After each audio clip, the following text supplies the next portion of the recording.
Your son is unconscious on the street. The words left her mouth before she had fully formed the thought, a raw and urgent truth spoken into the expensive silence of a smartphone. Lena stood in the narrow throat of an alley, the city's neon glow a distant, hazy watercolor against a sky thick with impending rain. The air smelled of wet asphalt and thrown-out food. At her feet, a young man lay on the broken pavement, his face pale under the single, flickering security light. He was beautiful, in the way of expensive clothes and a life lived without friction until now. His dark hair was matted with something wet. His breathing was a shallow, worrying rhythm. She hadn't meant to find him. She had just been cutting through, a shortcut home after a 14-hour shift that had left her bones feeling hollow. Then, a shape in the darkness. A discarded coat? No. A person. For a moment, she'd considered walking on. This city taught you to mind your own business. But his hand was upturned, palm open to the dirty sky, and it looked too much like a question she couldn't ignore.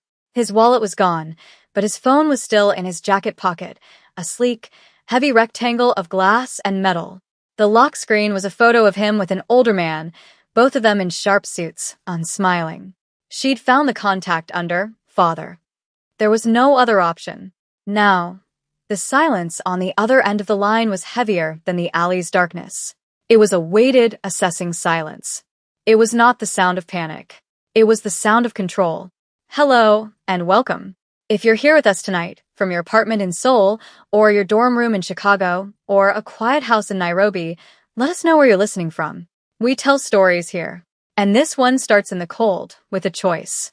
A woman, a phone, and a man on the other end of the line who could end her world or save this boy's.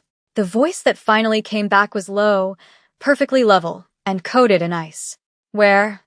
Lena gave him the intersection. She described the alley, the dumpster, the faded mural of a bird on the brick wall beside them. She spoke in short, clear sentences, the way she did when a customer was angry, stripping her voice of emotion to give the facts more room. The man on the other end, the father, did not ask if his son was okay. He did not ask what had happened. He asked for her name. Lena, she said. My name is Lena, he absorbed this. She could hear the faint, clean sound of an office in the background. Not a home. Do not move, Lena, the voice commanded. It was not a request. Do not speak to anyone. Do not touch him again. Help is on its way. Is that understood? She understood. She understood that the boy on the ground was not just any boy and the man on the phone was not just any father. The air in the alley grew colder. The call ended without a goodbye. She stood over the unconscious young man, his stillness a profound disturbance in the city's constant motion. The phone in her hand felt like a borrowed piece of a world she had only ever served coffee to. She could feel the vibration of an approaching engine through the soles of her worn-out sneakers long before she saw the headlights. Two black sedans, silent as sharks, slid to a halt at the mouth of the alley, blocking it completely. The doors opened in perfect unison. 4 men emerged. They were not paramedics. They were not police. They wore dark, impeccably tailored suits that seemed to absorb the dim light. They moved with a shared, unnerving economy of motion, their steps making no sound on the pavement. One of them, older than the others with a severe face, approached her. He did not look at the boy on the ground. He looked only at her. His eyes were flat, assessing. He held out his hand, not to shake hers, but for the phone. She placed it in his palm. He slid it into his pocket without a word. The other 3 men were already with the boy. They moved with a practiced, gentle efficiency that was more terrifying than any violence. One checked his pulse, his neck. Another produced a small, powerful flashlight, shining it into the boy's pupils. The third simply stood guard, his gaze sweeping the rooftops, the street, the darkness. They communicated with brief, almost imperceptible gestures. A nod, a tilt of the head. The man in front of Lena still hadn't spoken. He was studying her face, her clothes, her posture. He was cataloging her. She's a waitress. Worn shoes. Frayed cuffs. Not a threat, but a variable. He finally spoke, his voice as devoid of warmth as his employer's. You will be compensated for your time. He produced a thin leather billfold and extracted a business card, holding it out between 2 fingers. It was thick, Heavy stock, the letters embossed in a severe, clean font. A name, Park. A single phone number. No address. No title. Wait for a call, he said. It was an order. Then he turned and walked back to the men, who were now carefully lifting the unconscious son onto a compact, foldable stretcher she hadn't even seen them produce. They secured him, covered him with a dark wool blanket, and carried him to one of the sedans. The entire operation took less than 90 seconds. The doors closed with a solid, expensive thud. The sedans pulled away, their taillights disappearing into the city's bloodstream. And Lena was alone again in the alley. The only evidence that anything had happened was the faint indentation in the grime where a body had lain and the heavy, important card in her hand. The rain finally began to fall, cold and thin, washing the street clean. Lena walked the 12 blocks to her apartment, the business card a strange, solid weight in her coat pocket. Her building was old, the lobby smelling perpetually of damp carpet and bleach. Her apartment was a single room on the 4th floor, with a window that looked out onto a brick wall. It was clean, meticulously ordered, but it was a room that held its breath, waiting for a life to begin. She made tea, the ritual a small anchor in the night's strangeness. She sat at her small kitchen table, the warmth of the mug a comfort against her cold hands. The card lay on the table in front of her. Park. Just the one name. She thought about the voice on the phone, the controlled calm, the immediate assumption of authority. She thought about the men in the alley, their silence, their precision. This was not just money. This was power. The kind of power that moved through the city in unseen channels, shaping events from the shadows. She had stumbled into one of those channels. For a moment, she considered throwing the card away, forgetting the whole thing. It was the sensible thing to do. This was not her world. These were not her problems. But she couldn't shake the image of the boy's upturned hand, the vulnerability in it. She had done the right thing, she knew that. But in a world like theirs, the right thing could be a dangerous thing. She slept for a few hours, a shallow, dreamless sleep, and woke to the gray light of morning. She went to her job at the diner, pouring coffee, taking orders, smiling at customers. The day was aggressively normal. The clatter of plates, the sizzle of the grill, the low hum of conversation. It felt like a film layered over the reality of the night before. No one called. The day passed. Then another. The business card sat on her counter, a silent, demanding presence. She started to believe that was the end of it. She was a loose end they had decided not to tie up. She was nobody. It was a relief. And then, on the third night, there was a knock on her door. It wasn't loud. It was a soft, polite tapping. Lena froze. No one ever knocked on her door. Friends called from the lobby. Packages were left downstairs. She looked through the peephole. A man stood in the hallway. He was young, dressed in another one of those perfect dark suits. He was holding a small, elegant paper bag. He was not looking at the door, but down the hall, patient. She opened the door a crack, the chain still on. "Can I help you?" The man turned. His face was pleasant, his smile practiced. "Miss Lena? My name is Mr. Kim. Mr. Park sent me." He held up the paper bag. "He was concerned you might not have eaten. And he has requested a moment of your time. If you are available, it wasn't a question." The politeness was a veneer over the same unyielding authority she had heard on the phone. She looked past him down the empty, poorly lit hall. There was no one else there, but she knew, with absolute certainty, that she was not being given a choice. "I'll get my coat," she said. The car was another black sedan, identical to the ones from the alley. The interior was silent and smelled of clean leather. Mr. Kim did not speak during the drive, his focus entirely on the road. Lena looked out the window as her part of the city, with its laundromats and corner stores, gave way to another. The buildings grew taller, the lights brighter. They pulled into a private underground garage beneath a gleaming residential tower that pierced the clouds. An elevator took them directly up, opening not into a hallway, but into a sprawling apartment that seemed to float above the city. The entire east wall was a single pane of glass, the city lights a carpet of scattered jewels below. The space was vast, minimalist, and cold. White walls, dark wood floors, furniture that looked more like sculpture than something a person would sit on. And standing by the window, his back to her, was a man in a dark gray suit. He was not tall, but He had a presence that consumed the room's oxygen. He turned slowly. It was the man from the photo on the phone's lock screen, Mr. Park. His face was a mask of aristocratic composure, his eyes dark and intelligent. There were lines of grief and exhaustion etched around them that his control couldn't quite erase. This was the patriarch, the man who made decisions like a man writing contracts. "Miss Lena," he said. His voice was the same one from the phone call. Quiet, level, impossibly calm. "Thank you for coming. Please," he gestured to a pair of low chairs. She sat. He remained standing, a predator more comfortable on his feet. He studied her for a long moment, his gaze so intense it felt physical. "You are calm," he said. It wasn't a compliment. It was an observation. "On the phone. In the alley. My people noted it. They said you were not afraid." "I was afraid," Lena corrected him, her voice even. "I just didn't see how it would help." A flicker of something, surprise? Respect, passed through his eyes. It was gone as quickly as it came.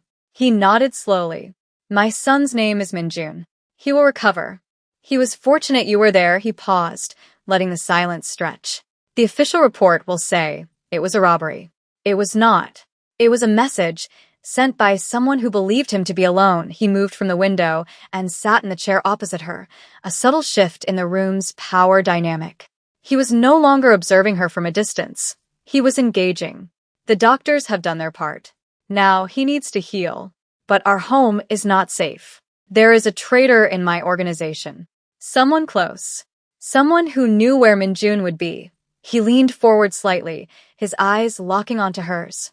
"You are the only person involved in that night who is clean. You are an outsider. No one knows who you are. You have no allegiances, no history with us. You are, for my purposes, invisible." Lena felt a cold dread creep up her spine. She knew what was coming. "What do you want from me?" she asked, her voice steady. Mr. Park's expression didn't change, but his voice softened, a calculated shift. "I want to hire you." "Hire me to do what?" Lena asked. The question hung in the sterile air between them. Mr. Park didn't answer immediately. He steepled his fingers, a gesture of thoughtful precision.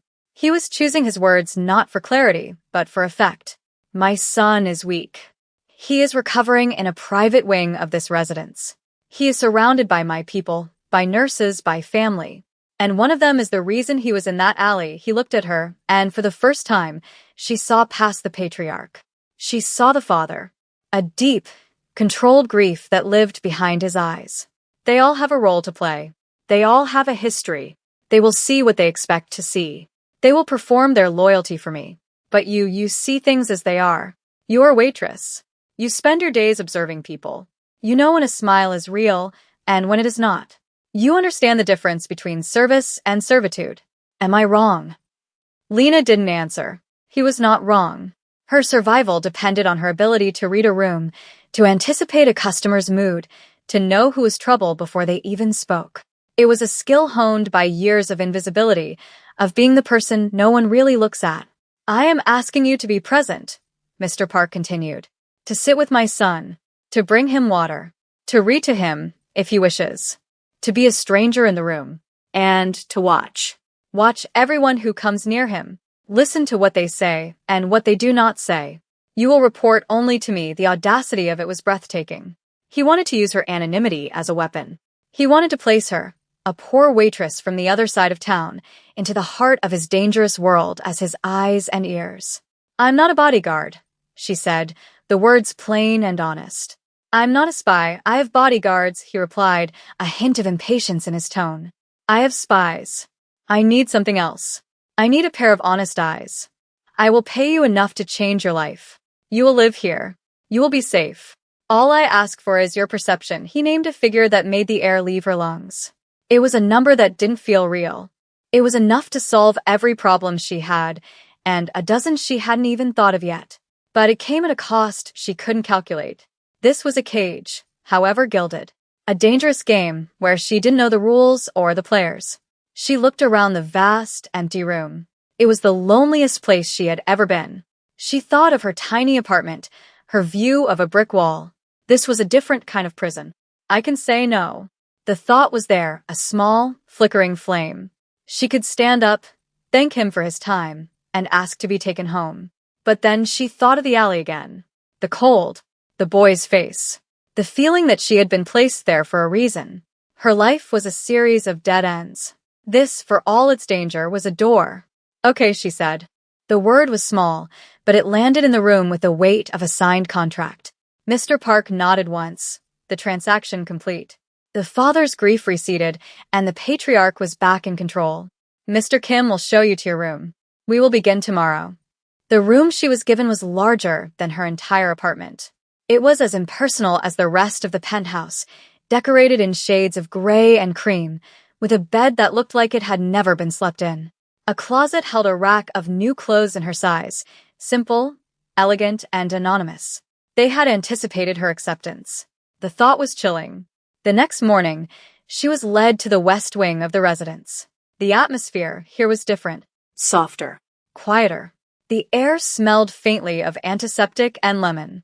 A nurse with a kind but guarded face, a woman named Mrs. Cho, gave Lena a brief, professional nod.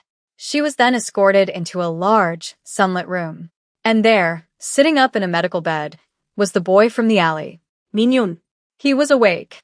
His head was bandaged, and one side of his face was a tapestry of purple and blue bruises, but his eyes were clear. They were his father's eyes, dark and perceptive. He watched her approach with a wary, resentful stillness. He was the reluctant inheritor, trapped in a gilded cage of his father's making.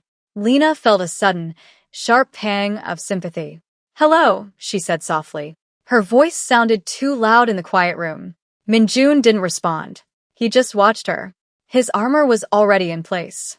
She was another one of his father's employees, another cog in the machine that ran his life. "My father thinks you can help," he said finally, his voice raspy. "He's wrong. I'm just here to keep you company," Lena said, pulling a chair to a respectful distance from the bed. "If you want me to, I don't," he said flatly. The silence that followed was thick with his hostility. Lena didn't push. She simply sat, her hands folded in her lap, and waited. She was good at waiting. An hour later, a man entered the room. He was older, in his 50s, with a warm, easy smile and impeccably styled silver hair. He carried a small bouquet of flowers. "Minjuna," he said, his voice full of practiced warmth. "Look at you. You gave us all such a scare." He placed the flowers on the bedside table and turned his smile on Lena. It was a politician's smile, wide and meaningless. "And you must be the angel who found him. I am Choi, a friend of the family." This was the antagonist, the trusted betrayer. He performed warmth the way a stage actor performs a monologue. He fussed over Minjun's pillows, his voice a smooth, cloying river of concern. But Lena watched his eyes. They never quite settled on Minjun. They darted around the room, taking in the medical equipment, the security on the door, her own presence. He was assessing the new landscape. He stayed for 10 minutes, filling the silence with empty pleasantries. As he left, he paused at the door and looked back at Lena. "Thank you again for your kindness," he said. "The Park family. They do not forget such things." It was meant to sound like a promise. Lena heard it as a threat. When he was gone, the room felt cleaner.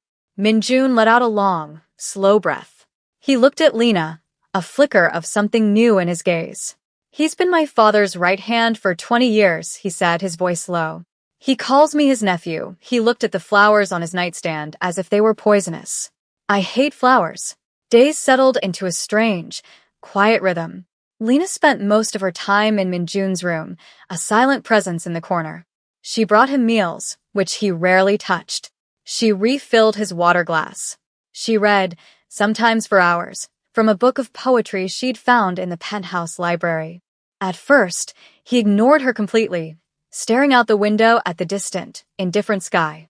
But slowly, imperceptibly, the hostility in the room began to recede. He started to listen. He would close his eyes as she read, the tension in his shoulders easing just slightly. He never commented on the poems, but she noticed he was most still during the ones about the sea. He began to talk, not in conversations but in fragments. Small, disconnected observations about the nurses, the food, the suffocating quiet of the apartment. He was testing the waters, seeing how she would react. She never judged. She just listened. Her role was simple: To be a container for the things he couldn't say to anyone else. She was the stranger, the outsider. Her lack of history with his family made her safe. One afternoon, as she was reading, he interrupted her. My mother loved that one. Lena stopped, marking her place with her finger. She passed away when I was 12, he said, his voice flat, devoid of self-pity. She was the one who. She was different. She didn't belong in this world either. It was the first time he had ever offered a piece of himself. A small, carefully chosen piece of his armor, set aside. She used to say this house has no memory, he continued, looking around the room. Everything is too clean. Too perfect. You can't be sad in a place like this. There's nowhere for the feelings to stick. Lena looked at the pristine white walls, the polished floor. He was right. It was a beautiful, sterile prison designed to keep the messiness of life out. What was she like? Lena asked softly. Minjun was quiet for a long time. She liked the rain, he said finally. And she made kimchi that was too spicy for my father. A ghost of a smile touched his lips. It was the first one Lena had ever seen. It was a fragile, fleeting thing, but it changed his entire face. It was in that moment that she stopped seeing him as the son of a mafia boss and saw him only as a boy grieving his mother in a house with no memory. Mr. Choi continued his daily visits, each one a masterclass in false sincerity. He brought gifts, expensive teas, rare fruits, books on art. He would ask Minjun about his recovery, his voice dripping with concern, but his eyes were always moving, always calculating. Lena watched him. She noticed how he never sat down, preferring to stand, to dominate the space. She noticed how he would subtly position himself between Minjun and the door. She noticed how his questions were never just questions. They were probes, attempts to gauge how much Minjun remembered from that night. One day, he brought a complex chess set, its pieces carved from ivory and obsidian. To keep your mind sharp, he said, setting it up on a table. Minonius said it. After Choi left, Lena started to put the set away. Leave it, Minjun said. Let's play. He was a brilliant player. Aggressive, intuitive, but with a flaw. He always sacrificed his pawns too early, too easily. He didn't value them. He saw them as disposable, there only to clear a path for the more powerful pieces. It was, Lena thought, how he had been taught to see the world, and perhaps how he had been taught to see people like her. They played chess every day. It became their language, a way to communicate without words. Lena was a defensive player, patient, methodical. She protected her pieces. She built fortifications. She won as often as she lost. During one game, Minjun made a careless move, leaving his king exposed. Lena saw the opening immediately. Instead of taking the win, she moved her bishop to a non-threatening square. Minjun looked up from the board, his brow furrowed. That was a mistake, he said. You could have checked me, I know, Lena replied, not looking at him. It's your move, he studied her face, then the board. He understood. She wasn't his opponent. She was on his side. He moved his king to safety. A small act of trust, played out on a field of black and white squares. That evening, as she was about to leave for the night, he spoke, his voice barely a whisper. I wasn't just in the alley. Lena stopped at the door, her back to him. I was meeting someone, he said. Someone I wasn't supposed to. He was talking to the back of her head, unable to meet her eyes. The confession was too heavy. I've been looking for something about my mother, how she died. My father said it was an illness, but it never felt right. It was too fast, too quiet. He took a ragged breath. I found someone, an old driver who used to work for my father. He said he had information. He told me to meet him. In that alley, Lena turned around slowly. Minjun was looking at his hands. He never showed up, he said. Instead, two men did. I didn't see their faces. They didn't say anything. They just started. A piece clicked into place in Lena's mind. The attack wasn't a message to his father. It was a warning to him to stop digging. Did anyone else know you were going to be there? She asked. He shook his head. No one. I used a burner phone. The driver is an old man. He's terrified of my father. He wouldn't have told anyone, but someone knew, Lena said. Someone sent those men. She thought back through the last week. The visitors. The conversations. And she remembered something. A detail she had dismissed as nothing. Mr. Choi, 2 days ago, talking about the old days. He had been reminiscing, telling a story about Mr. Park's early years. And he had mentioned a name, an old, loyal driver who had retired years ago. He had laughed about the man's superstitious fear of everything. He had named him. He had placed him in the conversation as a piece of harmless nostalgia. But it wasn't harmless. He was testing the waters, seeing if the name meant anything to Minjun. He was checking to see if his tracks were covered. And in that moment, Lena saw it all. The feigned warmth, the constant presence, the carefully placed questions. Mr. Choi wasn't just a traitor to the father. He was the one who had tried to kill the son. The weight of the knowledge was immense. For 2 days, Lena carried it like a physical burden. She had no proof. Only a young man's fragmented memory and her own intuition. To go to Mr. Park with such a thing was a monumental risk. Mr. Choi was his most trusted advisor, a man who had been by his side for decades. She was a stranger, a waitress, an employee of a few weeks. It was her word against his. If she was wrong, she would be dismissed, her life potentially in danger. If she was right, she would be setting in motion a sequence of events she could not begin to imagine. She watched Mr. Choi during his next visit, searching for a crack in his performance. But he was flawless. His concern for Minjun was a perfect imitation of the real thing. He even won their game of chess, a gentle, paternal checkmate. "You must protect your king," he said to Minjun with a warm smile. The threat was hidden in plain sight. That night, Lena couldn't sleep. She stood at the window of her room, looking down at the city lights. This was Mr. Park's world. A world of power, of loyalty, and of swift, silent retribution. To act, she had to enter that world. To do nothing was to leave Minjun in the hands of the man who had tried to murder him. She thought of her own life. The diner. The long hours. The quiet anonymity. She could go back to it. She could tell Mr. Park she was no longer comfortable in her role and ask to leave. It would be the safe choice. But then she thought of Minjun's face when he talked about his mother. The ghost of a smile. The raw need to know the truth. He had trusted her. He had handed her a piece of his story, and now it was her turn to protect it. She had to protect her king. The next morning, she asked to see Mr. Park. She was led back to the vast, empty living room. He was standing by the window again, just as he had been the first time she saw him. He turned, his face impassive. "You have something to report." It was a statement, not a question. Lena's heart hammered against her ribs, but she kept her voice level. "Yes," she took a breath.